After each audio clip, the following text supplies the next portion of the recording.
Zonja e zotrinj, ju përshëndes nga Ditari këtu në A2 CNN kundër zhvillimet kryesore do të ndiqni. Nuk ka luftë mes Shteteve të Bashkuara të Amerikës dhe Iranit. Në një konferencë për mediat, presidenti Trump ju qëndroi toneve kërcënuese dhe shpalli sanksione të reja, por tha se dëshiron paqe. Lideri i Iranit Ayatollah Khamenei flet me tona armiqësore ndërkohë për Shqipërinë. Nuk ka rrezik për Shqipërinë nga kërcënimet e Iranit. Kryeministri Edi Rama garanton se bashkëpunimi me inteligjencën amerikane është në nivele të tilla që nuk ka asgjë për t'u shqetësuar. Meta i përgjigjet Khameneit, Shqipëria nuk është një vend djallëzor.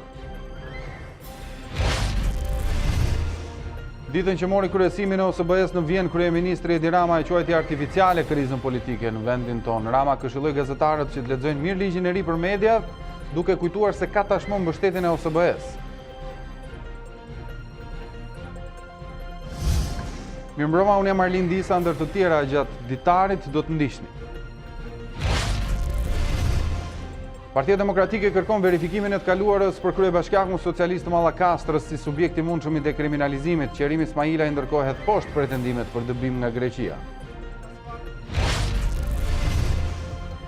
Vijon kaosi në aeroportin e Rinasit pas pezullimit të licencës së kompanisë Fly Ernest. Qytetarët mbushin sportele duke kërkuar sqarime për biletat e prera. Përfundon pa marrëveshje takimi mes Albin Kurtit dhe Isa Mustafës. Ndërkohë vetëvendosje nuk ju përgjigja fatit 48 orësh të Hashim Thaçit. Emri Albin Kurtit do të shkojë në presidencë në ditët në vijim.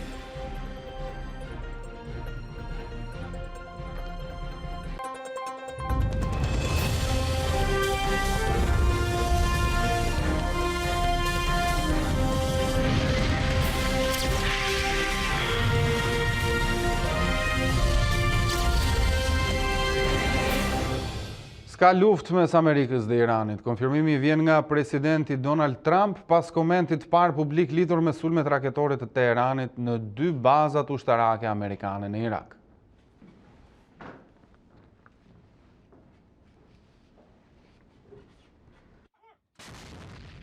S'ka luftë me Iranin. Shtetet e Bashkuara të Amerikës ju kundërpërgjigjen bombardimeve në bazat ushtarake amerikane në Irak me sanksione të tjera më të ashpra.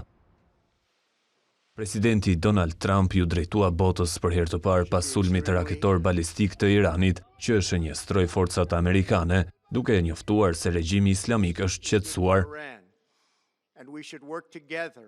Sipas tij, kjo është diçka e mirë për të gjitha palët e përfshira dhe për botën në tërësi. Shtetet e Bashkuara do të vendosin menjëherë sanksione ekonomike ndëshkuese shtesë ndaj regjimit iranian. Trump foli edhe për pasojat e kundërpërgjigjes së Teheranit për vrasjen e generalit Qasem Sulejmani.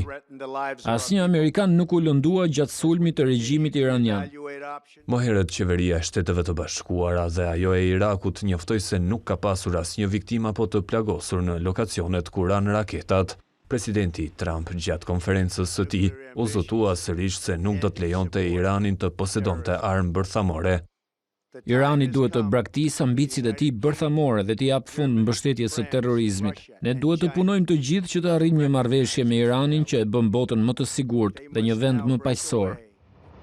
Ndër të tjera theksoi se generali Qasem Sulejmani meritonte të vdiste, pasi ishte një krye terrorist që planifikonte sulme të reja ndaj shënjestrave amerikane. By removing Soleimani, we have sent a powerful message to terrorists. Lideri suprem Ayatollah Ali Khamenei lat kuptohet se Irani rendit Shqipërinë ndër shtetet armike. Ai tha gjatë një fjalimi se një vend i vogël evropian dhe shumë i pabes ka komplotuar kundër Iranit.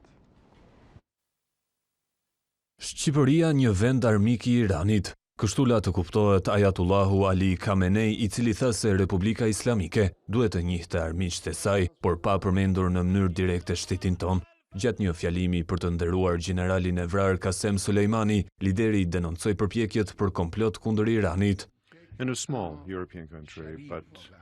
Në një vend të vogël europian, por shumë të pabes, një numër mercenarësh iranian dhe tradhtarësh u bashkuan me disa të huaj dhe u përpoqën të konspironin kundër Republikës Islamike të Iranit dhe skema ishte e njëjta. për të rritur çmimin e karburanteve dhe njerëzit të dilnin në protesta. Nuk dihet me saktësi për çfarë konspiracioni flet Ayatullahu, por në vendin tonë ndodhet një kamp ku janë strehuar rreth 3000 pjesëtar të organizatës opozitare iraniane Mujahedin. Në 2019, shteti shqiptar dëboi ambasadorin e Iranit dhe një diplomat të kësaj ambasade për cënim të sigurisë kombëtare.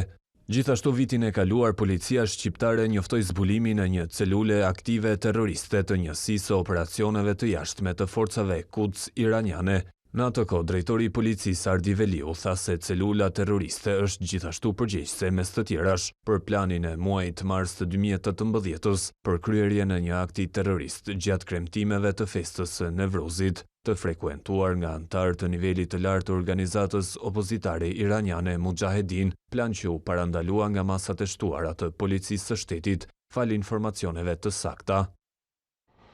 Presidenti Meta ndërkohë ju përgjigj tërthorazi liderit iranian Al Khamenei, i cili më herët foli për një vend të vogël evropian që strehon opozitën iraniane dhe që synon destabilizimin e vendit të tij. Pa përmendur deklaratën e Khameneit, presidenti shqiptar tha se Shqipëria nuk është një vend djallëzor, por një vend demokratik që ka vuajtur nga diktatura e pashembull djallëzore. Shqipëria nuk është një vend djallëzor, por një vend demokratik që ka vuajtur nga një diktaturë djallëzore e pashembull ndaj të drejtat e njerëzit i ka të shenjta. Prej 2 dekada, Shqipëria mbetet e vendosur në angazhimet e saj për krah Shteteve të Bashkuara të Amerikës dhe vendeve të NATO-s në luftën kundër terrorizmit ndërkombëtar dhe çdo akti që vën në rrezik stabilitetin dhe paqen në botë, përfundon reagimin e tij presidenti Meta.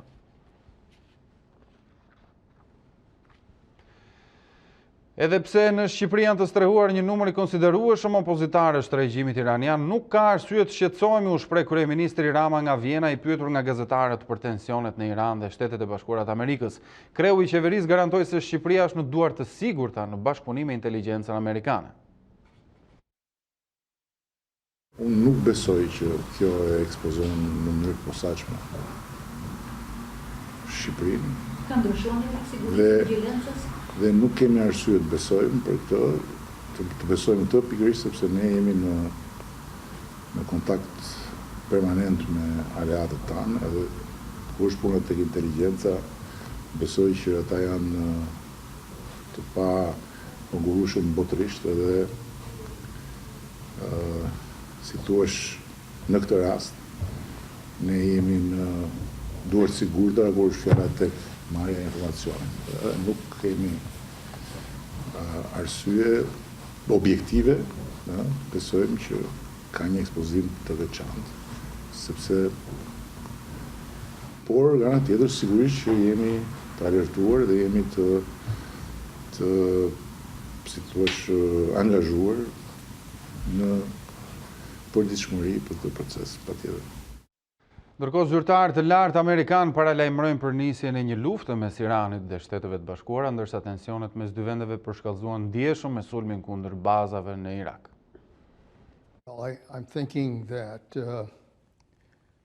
Mendoj se jemi në prag të një tjetër lufte në lindjen e mesme. Ajo që kemi mësuar në shekullin e 21 është se luftrat nisin shumë lehtësisht, por është e vështirë të dalësh prej tyre. Por ndërsa kemi filluar këtë cikël të goditjeve e kundër goditjeve, atëherë në mendjen time nuk ka më asnjë dyshim se jemi drejt një lufte tjetër.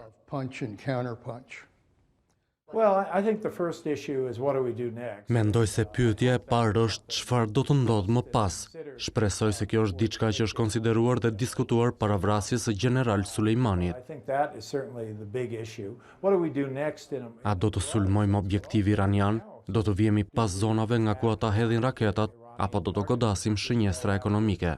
Nuk jam i sigurt nëse duam të nisim një betejë për naftën, pasi kjo do të rezultonte në rritje katastrofike të çmimeve. Shpresoj që në administratë të ketë zëra që thonë se nuk e duam për shkallëzimin e situatës.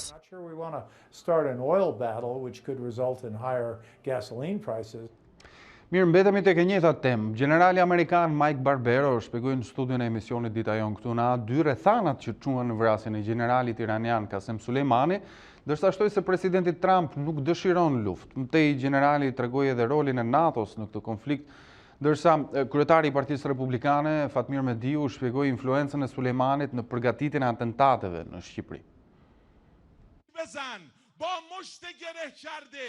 Generali iranian Qasem Suleimani e kishte shtrirë influencën e tij në të gjithë rajonin dhe e përbënte shqetësim për Shtetet e Bashkuara të Amerikës. Kështu shpreh generali amerikan Mike Barbero i ftuar në studion e emisionit Ditajon. Ishte një burim destabiliteti në lindjen e mesme dhe kishte gjak amerikan në duart e tij. Ishte shumë i kujdesshëm dhe i zgjuar, por në këtë rast nuk tregoi kujdes kur e paraqiti veten si një objektiv i sulmueshëm. Barbero shtoi se Trump nuk dëshiron luftë. Presidenti Trump ka deklaruar që nuk do të ketë më nga këto luftrat të pambarimta dhe kjo do të ishte një e tillë. Ne do të përdorim presionin mbi regjimin dhe me aktorë të tjerë ndërmjetës të sillim ata në tryezën e bisedimeve. Ndërsa kryetari i Partisë Republikane Fatmir Mediu përmendi rolin e Sulejmanit në përgatitjen e atentateve ndaj opozitës iraniane Mek, antarët e së cilës ndodhen prej vitesh në Shqipëri. Qenë një tentativë për një sulm terrorist dhe këtu në Shqipëri. Prandaj Shqipëria mori dhe vendimin për largimin e ambasadorit të Iranit edhe një pjesë tjetër të personelit. Pra ajo çka thotë General Barbero, çështja nuk është vetëm në lindjen e mesme, por veprimtaria që Irani ka kryer edhe në vende të tjera, ose një tentativë kur rezistenca iraniane e zhvillonte aktivitetin në Paris, po ashtu një tentativë e tillë për të krijuar një akt terrorist në aktivitetin që ata kryenin. Generali amerikan u shpreh edhe për rolin e NATO-s në këtë konflikt. Si komandant i NATO-s në Irak, unë besoj shumë tek NATO. Ja ku keni një vend si Irani që sulmon interesat e fqinjve të tij dhe të disa vendeve të NATO-s gjithashtu, duhet të krijojmë një front të përbashkët. Na duhen antarë të tjerë siç është Shqipëria, të cilët i japin më shumë se sa marrin nga NATO. Të ftuarit bën një rezume të përgjithshme të situatës së krijuar pas vrasjes së Sulejmanit me një dron të forcave amerikane. Ndërkohë tensionet mes Iranit dhe Shteteve të Bashkuara të Amerikës kanë dhënë efektet e para në ekonominë globale. Që prej vrasjes së generalit Qasem Sulejmanit, çmimi i naftës ka pasur një rritje të ndjeshme. CNN ka raportuar se në Shtetet e Bashkuara, një fuqi nafte u tregtua me $63 në një rritje kjo me 4%, ndërsa në nivel global, një fuqi nafte u tregtua me $68. Përpara përshkallëzimit të tensioneve, një fuqi nafte në Amerikë shitej me $61, ndërsa në tregjet ndërkombëtare me 63. Ndërkohë, ari është një tjetër material me vlerë që psoi rritje të konsiderueshme të çmimit. 1 gram 24 karatësh u tregtua me rreth $50 në Dubai, Emiratet e Bashkuara dhe Arabinë Saudite.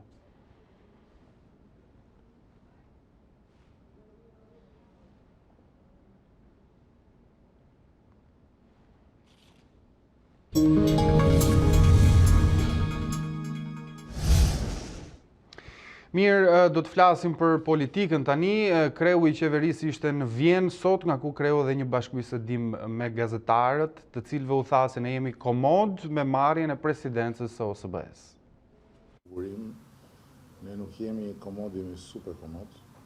Kryeministri Edi Rama, marrja e presidencës së OSBE-s, thotë se e gjen në pozita të rehatshme, kriza politike në Tiranë, zgjedhjet në shumicën e bashkive me një kandidat, apo dhe ligji për shpifjen. Për kryeministrin Rama nuk janë problem as i qeverisë së tij e as i OSBE-s. Jemi super krenar që kemi marrë këtë përgjegjësi kaq të madhe dhe që Shqipëria sot është në një pozicion të tillë që është dhe një vlerësim.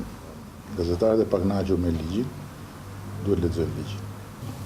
Është e tejkaluar fjala e madhe, është një krizë që është një krizë artificiale, por është shumë e rëndësishme që sot jemi në një proces dakordësie lidhur me reformën zgjedhore. Si kryesuesi kësaj organizate, kryeministri shqiptar në bashkëbisedimin me gazetarët në Vjenë foli edhe për ambicjet që kanë mbi Kosovën, pavarësisht se në Prishtinë thotë se e kanë vendosur mes dy zjarreve. Mendoj që e kemi kapacitetin e dur që të bëjmë diçka edhe për Kosovën, aq më tepër tani që unë në Prishtinë zyrtar jam tradhtar, në Beogradin zyrtar jam nacionalisti më i rrezikshëm shqiptar. Rama njoftoi gjithashtu se shumë shpejt do të ketë vizita zyrtare në SBA e Rusi, ndërsa nuk do të mungohen edhe takimet zyrtare në Ukrainë. Edi Rama, pra si shpam dhe nga ky material, është në Vjenë, ku ditën e nesërme do të marrë presidencën e radhës e OSBE-s, por në Tiranë opozita e sheh me skepticizëm drejtimin e organizatës që kanë themel zgjedhjet dhe liritë e njerëzit në kushtet kur procesi i fundit zgjedhor u bë pa opozitën dhe ligji i medias u kundërshtua fort nga gazetarët. Në zyrat qendrore të OSBE-s në Vjenë, Edi Ramës i vjen radha të marrë drejtimin e një prej organizatave më të rëndësishme për lirinë dhe demokracinë në botë. Këtë vend të nderi do ta gëzojë për një vit kryeministri dhe ministri i jashtëm një vendi ku problemet me shtetin e së drejtës, me lirinë e fjalës, me zgjedhjet e lira janë tradicionalisht në krizë. Në 9 janar, kryeministri do të prezantojë në krah të sekretarit të përgjithshëm Thomas Greminger prioritetet kryesore të OSBE-s, që fokusohen tek zbatimi i angazhimeve kryesore të organizatës, vazhdimi i dialogut mes vendeve të OSBE-s dhe afirmimi i lirive dhe të drejtave. Por opozita në Shqipëri e sheh me skepticizëm drejtimin një vjeçar nga Tirana të organizatës. Si mundesh të drejtosh presidencën kur ke kaluar një licitacion që është kritikuar nga të gjitha organizatat e mëdha, Këshilli i Evropës, Bashkimi Evropian?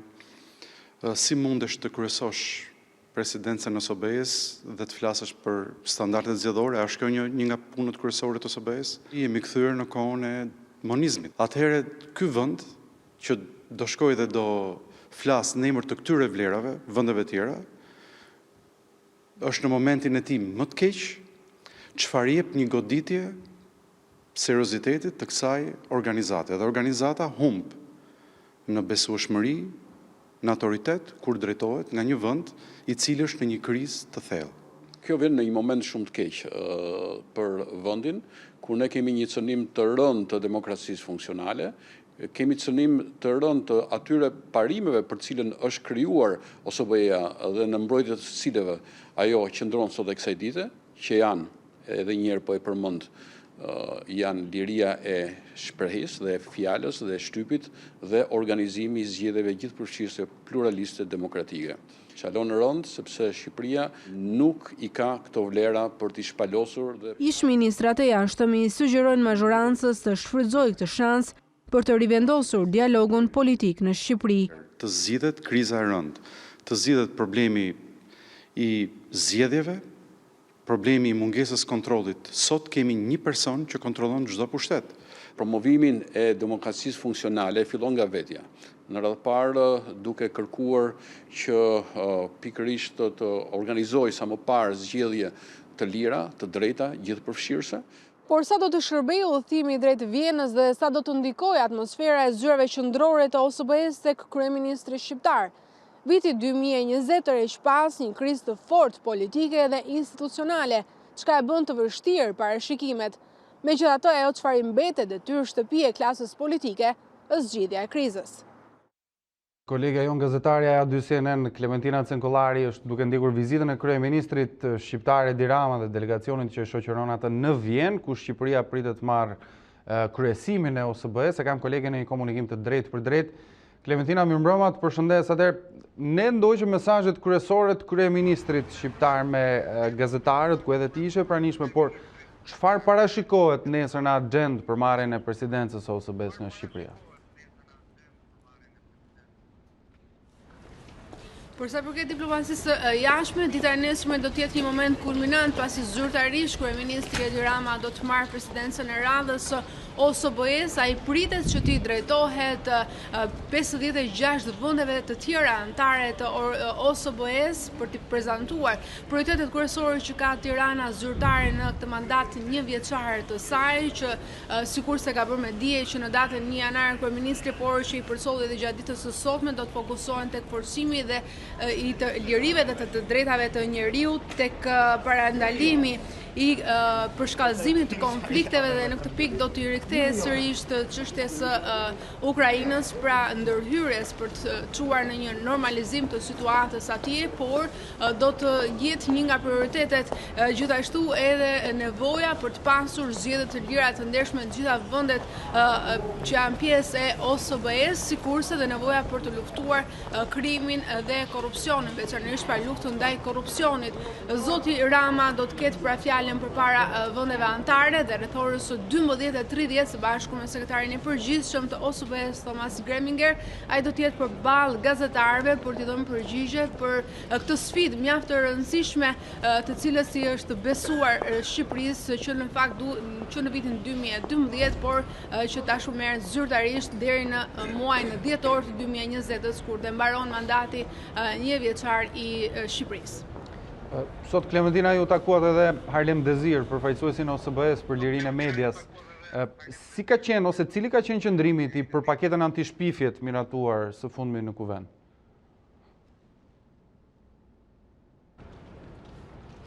Po Arlind, ne kemi pak në fakt që kemi dalë nga takimi që patëm me zotin Desir dhe natyrisht vëmendja kryesore ishte tek miratimi në dhjetor i paketës anti-shpifje nga mazhoranca, nga parlamenti duhet thënë. Zoti Desir në tërësi vlerësoi ndërhyrjet që janë bërë paketës anti-shpifje pas një serie rekomandime që u dhanë nga ana e OSBE-s, por çfarë kërkoi ai ishte nevoja për të rishikuar edhe një herë çështjen e masave ndëshkimore, pra pagesave, gjobave që duhet të paguajnë mediat online dhe televizionet në rast se shkelin ligjin.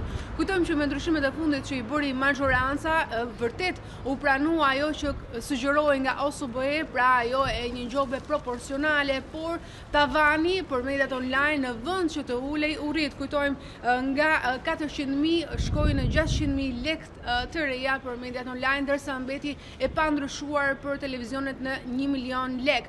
Mesazhi i dytë që kishte zoti Desir ishte ai i nevojës për një autoritet të mediave audiovizive të pavarur për të garantuar në këtë mënyrë transparencën, pavarësinë e saj, në mënyrë që të mos i cënohet besueshmëria. Ndjekim disa nga komentet kryesore të tij për gazetarët sot. Për ligjin kundër shpifjes së miratuar nga qeveria shqiptare fund vitin e kaluar, kemi dhënë mbështetjen tonë me disa amendamente. Sot kemi diskutuar për lirinë e medias për ta garantuar atë. Ajo duhet të respektohet. Do t'i kërkojmë qeverisë hartimin e një akti nënligjor për paketën antishpifje që gjobat ndaj mediave që shkelin ligjin të jenë proporcionale, sepse në rishikimet të bëra nuk janë përmbushur kriteret që ka vendosur OSBE. Për sa i përket AMAS, ndryshimet e fundit duket se kanë sjellë një reflektim të kërkesave të OSBE-s, por ajo duhet të sigurojë që të jetë një organ i pavarur, përndryshe do të humbas besueshmërinë e saj.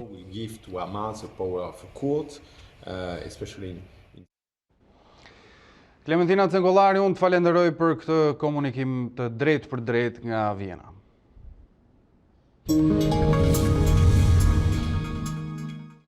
Drejtori i Agjencisë Shtetërore të Kadastrës Artan Lame deklaron se skema e kompensimit për banorët e prekur nga tërmeti do të përfshijë edhe objektet e palegalizuara. Sipas tij, banorët do të përfitojnë apartamente në objektet e reja që do të ndërtohen në zonat e përcaktuara nga njësitë vendore. Edhe shtëpitë e palegalizuara që u shpallën të pabanueshme nga tërmeti do të përfshihen në fondin e rindërtimit. Kështu banorët e prekur do të përfitojnë jo vetëm një shtëpi të re, por edhe të legalizuar, sipas drejtorit të Agjencisë së Kadastrës Artan Lame. Të gjithë qytetarët që kanë banesa në zonat që u prekën nga tërmeti, futen në procesin e përfitimit të kompensimit për shkak të dëmeve që ju krijuan, që do të thotë jo vetëm objektet e legalizuar, por përfshim edhe të gjithë objektet të cilat nuk kishte përfunduar procesi legalizimeve. Do na jepet nga njësitë vendore, do jepet, kjo është zona përfundimisht që është vendosur të ndërhyet, mbi atë bazë do nxirret shifra e saktë. Pjesa dormuese e objekteve të dëmtuara në zonat e prekura nga tërmeti kanë qenë të painventarizuara, çka sipas Lames ka vështirësuar më tej procesin. Po të ishin mbyllur të gjitha legalizimet në këto zona, do ishte shumë e thjeshtë për t'i përfshirë në skemën e përfitimit të ndërtimit dhe të kompensimeve nga tërmeti. Ndërkaq nga skema e kompensimit nuk do të përfitojnë objektet që janë dëmtuar nga ndërhyrjet e ndërtuesit, si dhe qytetarët e prekur që kanë më shumë se një banesë. Bashkitë ndërkohë kanë hartuar listat me personat që do të përfitojnë bonusin e qiraz dhe një pjesë ka nisur edhe shpërndarje nëpërmjet llogarive bankare. Aktualisht përfituesit kanë qenë strehuar nëpër hotele, ndërsa një pjesë e tyre edhe në çadra. Në lidhje me këtë temë, tani do të lidhemi me gazetarin Angelo Haruni që ka monitoruar situatën në terren dhe do të na sjell më shumë detaje. Angelo, të përshëndes, mirëmbrëma. Atëherë, si mund të përfitojnë të prekurit nga tërmeti, nga bonusi i qerave? Atëherë Arlind, kushti i parë për të përfituar nga ky bonus qeraje është që banesat ketë qenë në pronësi dhe ajo të jetë shpallur e pabanueshme ose të jetë shembur nga tërmeti i 26 nëntorit. Ndërkohë sa i takon dokumentacionit që duhet të plotësuar në rastet e atyre familjarëve të cilët nuk kanë qenë në hotele pasi kanë qenë të akomoduar tek familjarë dhe nuk kanë ndjekur procedurën, dokumentet që duhen plotësuar janë e para ka të bëjë pikërisht me formulari i aplikimit i cili ndryshon nga bashkia në bashki sipas një formati të cilët e miratojnë vetë Këshilli Bashkiak pasi do të jenë bashkitë të cilët do të bëjnë disbursimin e bonusit të qerave. Më pas është akt konstatimi i Institutit të Ndërtimit, të cilët në disa raste nga kontaktet që kemi pasur me banorët e prekur është zëvendësuar edhe me thjesht foto ose prova fotografike nga apartamenti apo banesa e tyre e shkatruar. Gjithashtu duhet një certifikat familjare pasi në bazë të saj bëhet edhe përllogaritja e masës së bonusit që do të përfitojë secila familje dhe në fund numri i llogarisë në një bankë të nivelit të dytë. Dhe pikërisht për shkak të hapjes së numrit të llogarive ka pasur edhe një fluks ditët e fundit në banka, megjithatë asgjë jo e papërballueshme. Angelo, a kanë filluar të largohen familjarët nga hotelet drejt apartamenteve me qera? Po në fakt të parët që janë larguar kanë qenë ata të cilët jetonin në një apartament me qera në momentin që ka ndodhur tërmeti dhe këta edhe pse janë akomoduar për një muaj apo rreth një muaj e pak në për hotele, tashmë ato janë detyruar të largohen. Nuk kanë përfituar bonus qeraje pasi kanë qenë në një apartament të tyrin me qera, thjesht janë zhvendosur diku tjetër. Ndërkohë tashmë që disa bashki kanë filluar të disbursojnë bonusin e qeras, ka filluar edhe lëvizjet nga hotelet dhe çfarë po ndodh është që disa hotele po paksohen dhe në momentin që kanë pak të strahuar të mbetur, ata zhvendosen te një hotel më i madh derisa të përfundojë gjithë procesi. Por për më shumë lidhe me këtë situatë, ju ftoj të ndjekim materialin e përgatitur. Strehimi në hotele është një zgjidhje afatshkurtër për të prekurit nga tërmeti, tashmë një pjesë e familjeve, banesat e të cilëve janë shembur apo shpallur të babanueshme, kanë nisur të largohen drejt banesave me qira. Për momentin në hotel kemi 360 persona, por ky proces është gjithkohës në lëvizje. Çdo ditë largohen persona dhe vijnë persona të tjerë nga hotelet të tjera më të vogla, të cilat janë duke u mbyllur. Është një proces i cili po vjen drejt fundit. Por një pjesë të strehuarve në hotele kanë vështirësi të mëdha në gjetjen e një banese. Ato apartamente të mbetura në qarqet më të prekura kanë rritur ndjeshëm çmimin përteja asaj çka ofron bonusi i qiras. Bona aplikimin dhe shoh sa çunës së smani vesh me këto internetet ne. Ka dalë emri aty. Po kërkoj kam qysh ma dite. Me dhondër, me gocat, nuk gjejmë shtëpi me qira.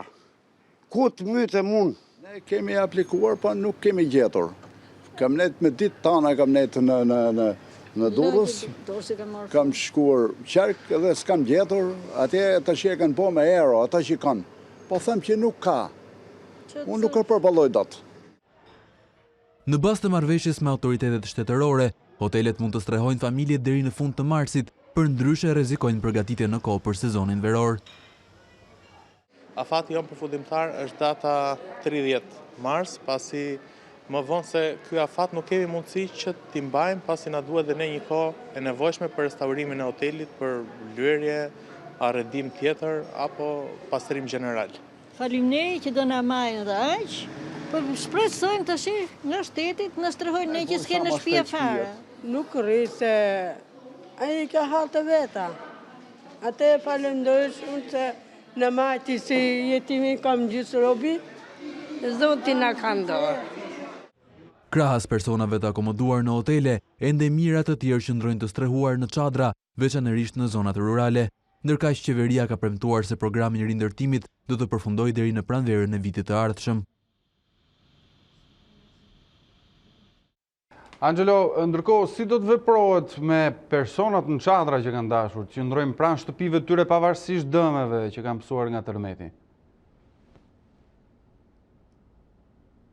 sa më problematike pasi është një numër shumë i madh, ndoshta edhe dyfishje atyre të strehuar në hotele, të cilët kanë preferuar të shndrojnë në çadra pranë pronës së tyre, kryesisht në zonat rurale. Do të jetë një dimër i gjatë, pasi ata refuzojnë që të strehohen diku tjetër me qira apo në hotele siç kanë bërë deri më tani, por e vetmja mënyrë se si ata mund të marrin një përfitim, një ndihmë financiare nga shteti është përmes granteve për rindërtimin. Kryesisht në zonat rurale kjo do të veprohet përmes vendimit të Këshillit të Ministrave, i cili ka dalë, por pritet ende që të zyrtarizohet dhe të marrin vesh se sa do jetë shifra, përflitet rreth 2 milion lekë të reja, të cilat do të përdoret për rindërtimin, sigurisht në supervizionin e autoriteteve, po ashtu janë përcaktuar disa tipologji banesash të cilat do të përdoren për të ngritur pikërisht banesat në zonat rurale, të cilat do të marrin përparësi në procesin e rindërtimit. Kjo është situata për këto familje, ndërkohë që kujtojmë dy mënyrat e tjera për përfituar grante ishin pikërisht bonusi i qerave edhe pikërisht ky fond për rindërtimin.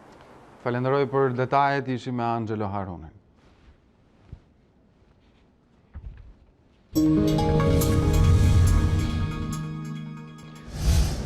Në Partinë Demokratike u zhvillua një takim mes kreut të Partisë Demokratike, Lulzim Basha dhe aleatëve të tij. Është kolegja jon Marcela Karapanço, e cila po ndjek nga afër zhvillimet e opozitës. E kam kolegen e një komunikim të drejtë për drejtë. Marcela, të përshëndes, mirëmbrëma. Atëherë, kush është i pranishëm në takim me zotin Basha dhe cilat janë temat e diskutimit aty? Mirëmbrëma Arlin, në Partinë Demokratike kanë bëritur që prej orës 19, pothuajse pjesa më e madhe të gjithë aleatëve të opozitës së bashkuar, duke nisur nga zonja Kryemadhi, nga zoti Vasili, nga zoti Duka, zoti Mediu, zoti Shehu, të cilët janë bashkuar zotit Basha në këtë takim i thirrur pasditën e sotme për të diskutuar për situatën politike në vend kryesisht, por fokusi pritet që më së shumti të jetë edhe tek drafti përfundimtar për të cilin opozita e bashkuar ka punuar së fundmi për reformën zgjedhore dhe pikërisht për këtë të fundit do të jetë edhe diskutimi që palët mes tyre pra do të kenë sot. Zoti Basha në nisje të mbledhjes ka folur për ne gazetarët dhe është shprehur i gatshëm si ai si Partia Demokratike, duke folur edhe në emër të opozitës së bashkuar se janë të gatshëm për çfarëdo lloj sistemi që do të propozohet, por sipas tij kjo zgjidhja e krizës politike do të vi vetëm në momentin që do të ketë një shkëputje të politikës nga krimi, nga ata të cilët fusin duart në kutitë e votimit, ata të cilët kanë persona të inkriminuar në parlament, duke u referuar gjithmonë qeverisë Rama për persona të cilët sipas zotit Basha kanë ende llogaritë pa lara me dekriminalizimin, duke përmendur edhe rastin në Shkarazit kryebashkiakut të sotëm të denoncuar nga Partia Demokratike. Ndërkohë për sa i përket këtij procesi dhe draftit duhet të jetë gati brenda janarit sipas Partisë Demokratike dhe zoti Basha ka folur për alibi të zotit Rama në rastin më të mirë kur ai flet për ndryshim të sistemit. Ndjekim një pjesë të fjalës së zotit Basha për gazetarët pranë selisë së PD-s. Cili do sistem të zgjidhet, do të dështoj nëse nuk garantojmë ndarjen e politikës nga krimi, ndaljen e blerjes votave me parate pista dhe ndëshkimin e krimeve elektorale nga një drejtësi e pavarur. Ndaj nga kjo pikpamje, mund të them se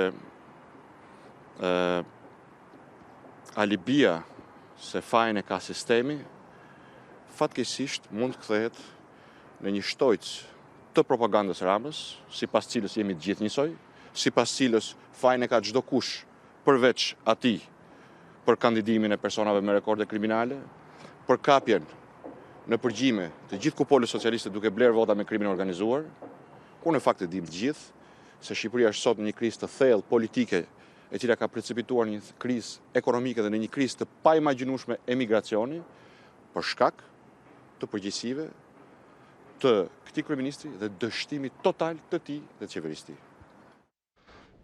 Marcela, ndërkohë, Partia Demokratike sot ka bërë publik një tjetër denoncim për kryetarin e Bashkisë së Mallakastrës, që sipas Selis Blu preket nga ligji i dekriminalizimit. A ka pasur zhvillime të tjera për këtë çështje? Ka pasur sot Partia Demokratike një denoncim për rastin e bashkisë së Mallakastrës, duke se në vëmendje sipas sekretarit përgjithshëm të Partisë Demokratike, zotit Gazmend Bardhi, një fshehje të dhënave në formularin e dekriminalizimit për zgjedhjet e 30 qershorit të vitit të kaluar nga zoti Qerimaj. Sipas Partisë Demokratike, në formular është fshehur një deklarim i të dhënave për dënim dhe më pas dëbim nga shteti grek në vitet 99-2000 nga ana e kryebashkiaku tashmë në detyrë prej 30 qershorit, por sipas këtij të fundit ai ka reaguar sot për mediat dhe ka hedhur poshtë të gjitha akuzat, ka deklaruar se është i hapur zoti Qerimaj për të bërë çdo verifikim. E pikërisht për këtë të fundit ka kërkuar dhe Partia Demokratike që prokuroria të jetë më e gatshme, të jetë e pavarur dhe të ketë sa më parë nisjen e verifikimit për rastin në fjalë të denoncuar sot nga Gazmend Bardhi në Selin Blu. Ndjekim materialin e përgatitur. Qerimi Ismailaj, kryebashkiaku i Mallakastrës, është rasti i radhës që sipas Partisë Demokratike ka shkelur ligjin e dekriminalizimit. Selia Blu thotë se kryebashkiaku socialist i zgjedhur më 30 qershorin e vitit të shkuar ka një të kaluar kriminale. Sipas saj, ka dyshime se Ismailaj ka qenë dënuar e më pas dëbuar nga Greqia në vitet 1999-2000, por e ka fshehur këtë gjë në formularin e dekriminalizimit. Nisur nga kjo, PD-i ka dërguar një shkresë zyrtare prokurorisë së përgjithshme, ku i kërkon të nisë një verifikim dhe të ketë reagim institucional të shpejtë, me synim që të largojë personat me të kaluar kriminale, të marrin vendime për qytetarët apo të ndikojnë në zgjedhje. I menjëhershëm ka qenë reagimi i kryebashkiakut socialist, që ka mohuar akuzat. Kam deklaruar formularin e dekriminalizimit në shtator të 99-s ka filluar punë mësues në shkollë. Asnjë rast vetëm. Absolutisht. Ky është një mashtrim. Gazmend Bardhi, sekretari i përgjithshëm i PD-s, thotë se ai njësoj si Edi Rama e din mirë se ka fshehur të shkuarën kriminale. Por asnjë nga rastet nuk rezulton të jetë zbatuar ligji antimafia dhe kriminalët e Edi Ramës, kriminalët që Edi Rama tentoi t'i fuste në politik, sot gëzojnë të paprekur pasurinë e vënë nga veprimtaria e tyre kriminale. Qerimaj bëhet rasti i katërt i denoncimit të PD-s për shkelje të dekriminalizimit nga kryebashkiakët socialist, pas Valdrin Pjetrit të Shkodrës, Agim Kajmaku të Vorës e Mark Babani të Vaut të Dejes. Marcela Karapanço, unë të falenderoj për këtë komunikim të drejtë për drejtë.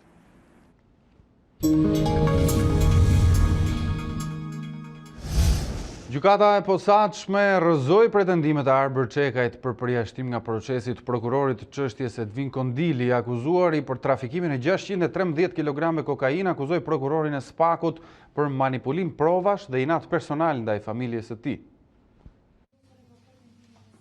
Gjykata e posaçme refuzoi kërkesën e Arbër Çekajt, biznesmenit të akuzuar për trafikimin e 613 kg kokainë kolumbiane në Shqipëri, për ndryshimin e prokurorit të çështjes Edvin Kondili.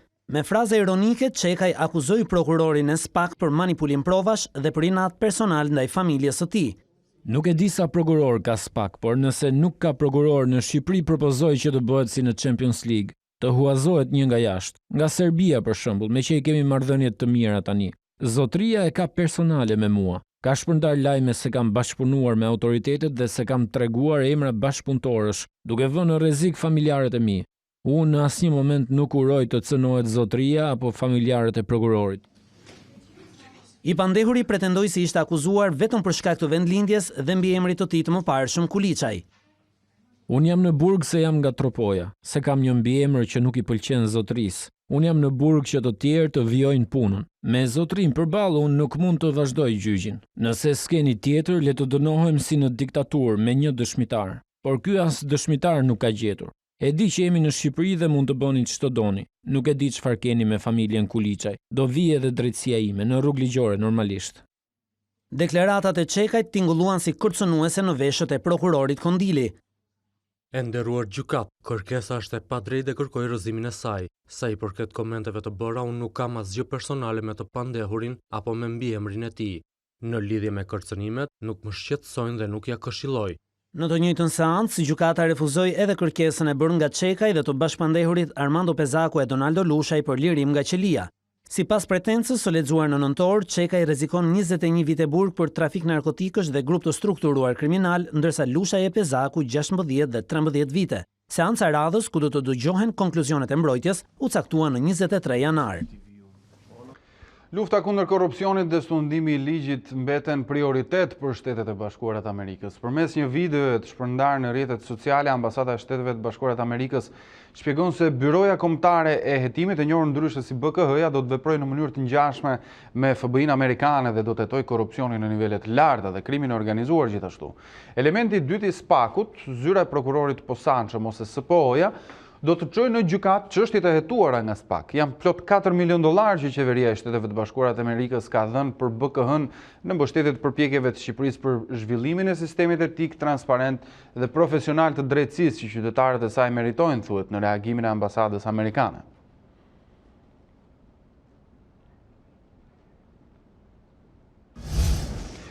Vazhdon kaosi në aeroportin e Rinasit me fluturimet e Fly Ernest. Sportelet e informacionit në këtë aeroport janë të mbushura vetëm me qytetarë që kërkojnë sqarime për fatin e biletave të tyre.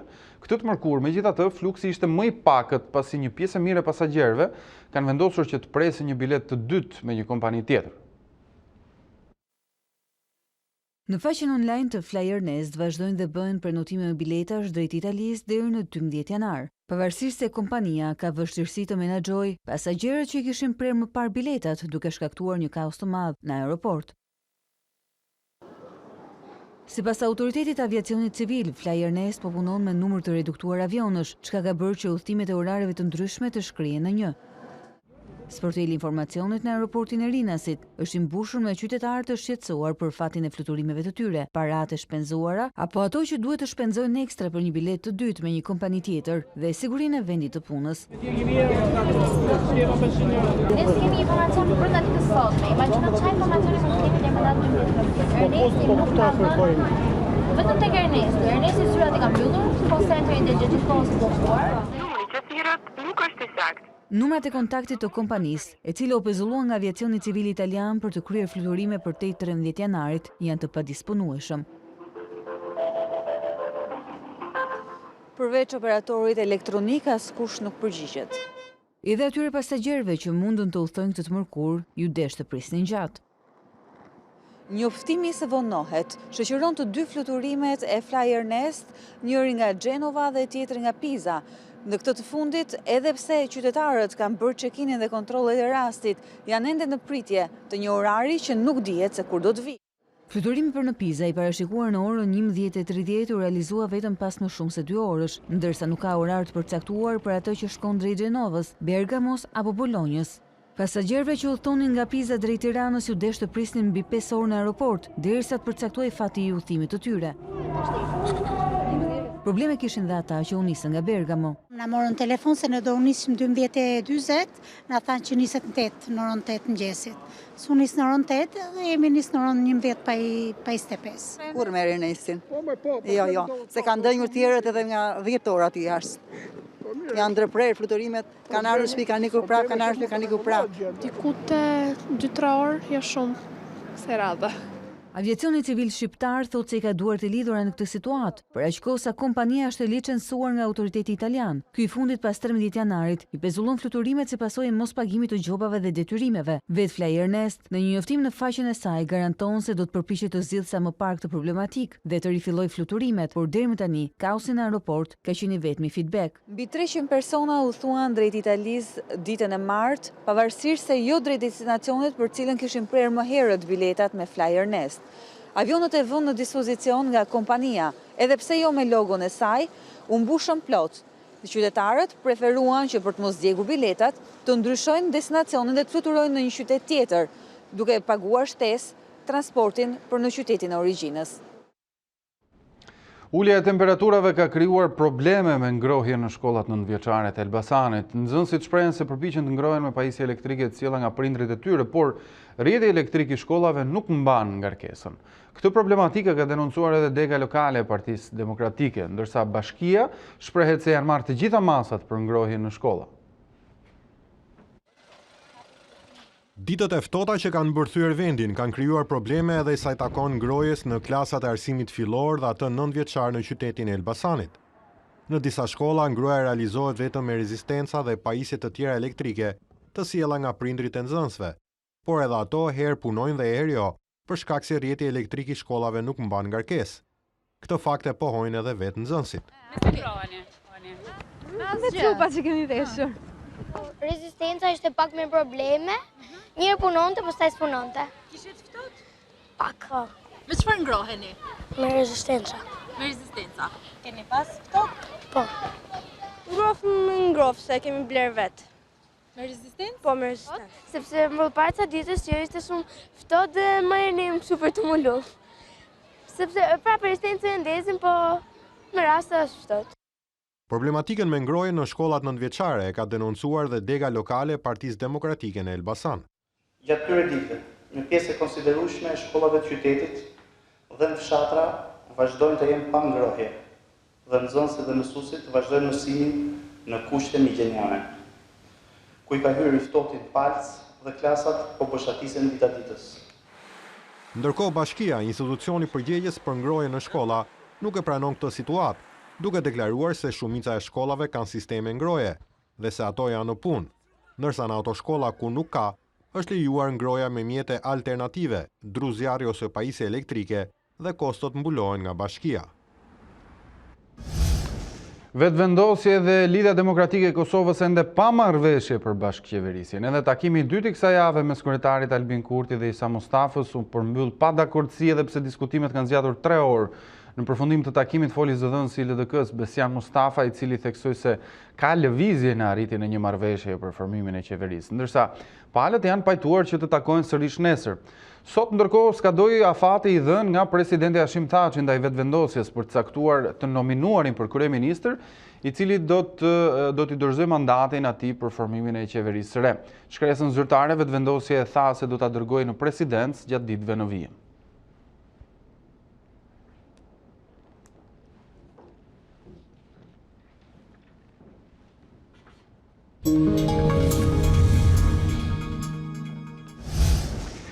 Flasim për sportin tani. Përgatitjet e Tiranës në tokën turke kanë nisur me humbjen 2-1 përballë Alania Sporit. Bardheblut u thye në testin e zhvilluar në Antalya me klubin e Superligës turke, që kaloi në avantazh në minutën e 30 të lojës me Karakas. Tirana arriti të barazonte rezultatin me sulmuesin angles Michael Ngo, i aktivizuar si zvendësues në këtë takim. 14 minuta përpara fundit të ndeshjes, Alania Spor realizoi golin e fitores me Xhalma, duke shfrytzuar një tjetër aksion nga e majta e sulmit. Pas humbjes në miqësorën e parë, Bardheblut e drejtuar nga trajneri Emanuel Egbo do të vijojnë përgatitjet, ndërsa kanë planifikuar edhe 2 miqësore të tjera në datën 11 me hungarezët e Mezekovezdit dhe më 15 janar ndaj polakëve të Korona Kielcës. Vllaznia nisi zyrtarisht përgatitjet në Ohër për gjysmën e dytë të sezonit. Trajneri Jonuz grumbulloi 20 futbollistë për mini fazën përgatitore, duke konfirmuar edhe largimet e 5 lojtarëve. Pjesë e shkodranëve nuk do të jenë më 2 brazilianët Emerson dhe Wenderson, ndërsa nga ekipi largohen edhe Ristevski, Ruçi dhe Pusi. Vllaznisi është bashkuar afrimi i parë në merkaton e janarit me Vlan Adili, ndërsa klubi po shqyrton alternativat për të tjera përforcime ndërkohë. Stërvitja do të vijojë intensive deri ditën e shtunë, kur skuadra ka planifikuar edhe një miqësore ndaj Pogradecit.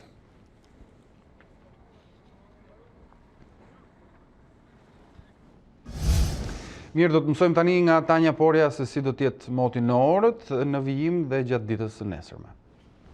Mirëmbrëma të nderuar shikues të A2 CNN, le të njihemi me motin për orët në vijim dhe ditën e nesërme, që mbeten me kthjellime mbrëmja dhe orët e natës, po ashtu dita e nesërme. Paraqitet kryesisht e kthjellet në të gjithë territorin shqiptar.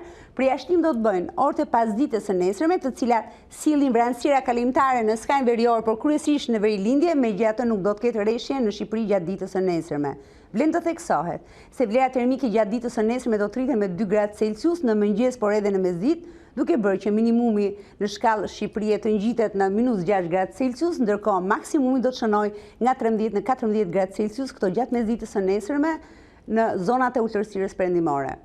Edhe kontinenti europian, gjatë ditës së nesërme, pritet të ruajë pak a shumë të njëjtën tablo të motit, ku pjesa më e madhe e Europës parashikojë që të jetë e kthjellët, ndërkohë kemi një përfshirje të zonave perëndimore, por edhe ishujt britanik nga studitë të fuqishme të erës, të cilat do të sjellin rreshtë me intensitet mesatar shiu, ndërsa dëbor më në thellësi të kontinentit, ndërsa pjesa tjetër mbetet e kthjellët. Temperaturat nesër në Europë do të rriten lehtë në pjesën më të madhe të saj, por përjashtim sërish bën pjesa perëndimore, aty ku do të vinë dhe stuhi, të cilat do sjellin një rënje me 2-3 gradë të vlerave termike.